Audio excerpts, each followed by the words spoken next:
Dear friends, कैसे हैं आप सब। उम्मीद करती हूँ कि आप लोग अच्छे नहीं बल्कि बहुत अच्छे होंगे। सबसे पहले मैं अपने हर बढ़ते हुए सब्सक्राइबर को थैंक्स कहती हूँ, जिनकी वजह से मुझे आगे बढ़ने का मोटिवेशन मिलता है। अगर आप लोगों की कोई सजेशन है तो मुझे कमेंट बॉक्स में लिखकर बताइए, ताकि आगे आने वाले जो भी वीडियोज़ हों वो आप लोगों की रुचि अनुसार बन सके। आपने टाइटल पढ़ के जाना होगा कि मैं किस बारे में बात करने जा रही हूँ, तो मैं बिना आप लोगों का समय व्यर्थ किए निर्जला एकादशी की व्रत कथा आपको सुनाने जा रही हूँ। फ्रेंड्स, एकादशी का जो व्रत होता है वो भगवान विष्णु को समर्पित होता है। भगवान विष्णु को प्रसन्न करने के लिए एकादशी का व्रत रखा जाता है। हर महीने 2 एकादशी आती हैं, और पहले के समय में तो ये ज़रूरी होता था एकादशी का व्रत रखना, सभी लोग इसे रखते थे। लेकिन आज के टाइम में समय अलग है, सबके कार्य अलग अलग हैं, तो इसलिए सब लोग नहीं करते हैं एकादशी का व्रत।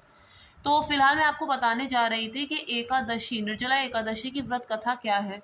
तो ये महाभारत से संबंधित है। क्या होता था कि कुंती और चारों पांडव सभी एकादशियों का व्रत रखते थे। भीम भी इस व्रत को रखते थे, लेकिन उन्हें बहुत कष्ट होता था। माह में 2 बार एकादशी होती है, और जब वो इस व्रत को रखते थे तो उनसे अन्न ना खाना और भूख प्यास बर्दाश्त नहीं होती थी। उनका शरीर इतना विशालकाय था। गदाधारी भीम थे, वो अपने भोजन करने के लिए भी जाने जाते थे, अधिक भोजन करने के लिए भी वो फेमस थे।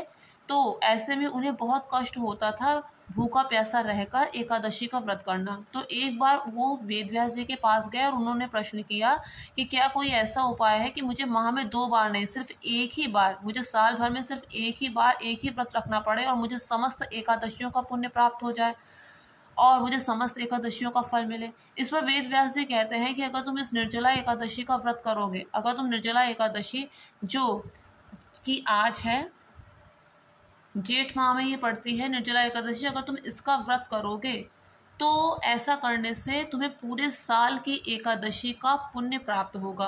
तो इसीलिए इसे भीमसेन एकादशी भी कहते हैं।